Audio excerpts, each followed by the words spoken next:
ಮಾತಾಡುವ ಮಂದಾರವೇ ಕಂಗೊಳಿಸಬೇಡ ಹೇಳದೆ ನಾನೇತಕ್ಕೆ ನಿನಗೇಳಲಿ ನಿನ್ನ ಮೈಯ ತುಂಬ ಕಣ್ಣಿದೆ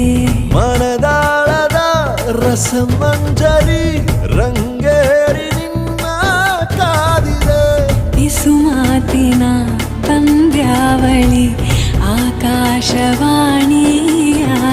ಸಂಜೆಯ ಕೆನ್ನೆಯ ಮೇಲೆ ಬಂದು ನಾಟಿದೆ ನಾಚಿಕೆ ಮುಳ್ಳು ಮನದ ಮಗು ಹಠ ಮಾಡಿದೆ ಮಾಡುವ ಕೊಂಗ